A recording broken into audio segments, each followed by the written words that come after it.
Hi, I'm Joe Polizzi, and this is the Content Inc. podcast.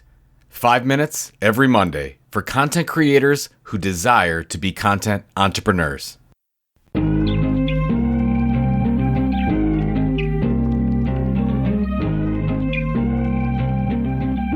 On This Old Marketing last week, Robert Rose and I were talking about old content, dated content. When should you update that content?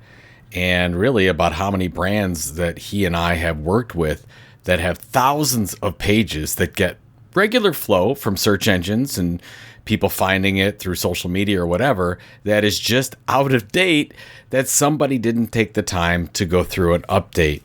And I know a lot of you don't have a big budget for doing a full content audit or having a lot of editorial or content talent go through your backlogs of content and say, let's go and update this stuff, but this could be really, really important. So I was just thinking about, what would we do at the Tilt, or what are we going to do at the Tilt now that we've been around for over a year now? We've got 4,000 pieces of content on our website, and a lot of that needs to be updated. So how do you make those decisions? And I started looking through analytics, and what I found was that we had 73 pages of content that got at least 500 visits in the last 12 months. So that's 73 pages of content that received 500 visits in the last month. And that's just what I looked at. 73 pages is something doable, something that we can sparse out to the team over the next month and have somebody go through and look at it, analyze it, and see if it needs to be updated. The good news is you might go through after you make this spreadsheet, you download the information from your Google Analytics or whatever your analytics program you have, and you can start to say, all right, well, this one, we just updated it, fine, check mark, and then go through and see what actually needs to be updated. It could be really important. I actually found a couple pieces of content that we were linking to old things. We did find a broken link or two. There's some key things that need to be updated.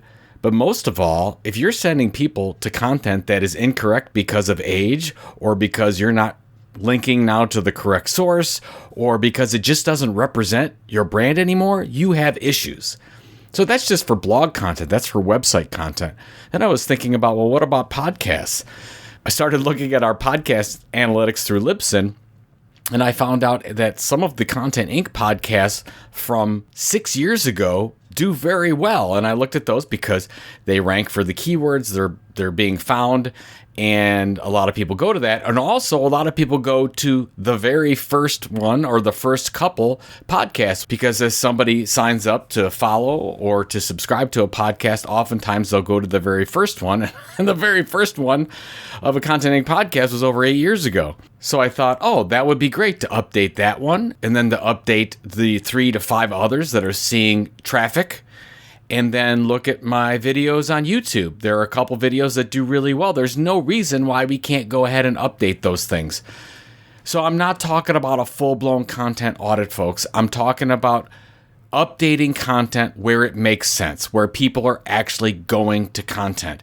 So your top 75 pages, your top 100 blog posts, your top 5 to 10 podcasts, your top 5 to 10 videos on YouTube, whatever makes the most sense for you, put together a plan and get it done. And the last thing is, those pages that are getting a lot of page views, look at your calls to action.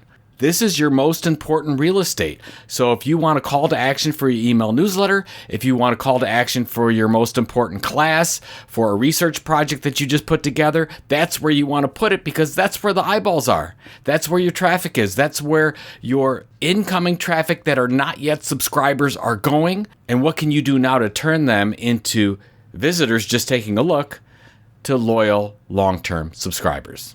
I hope this helped. Have a great week.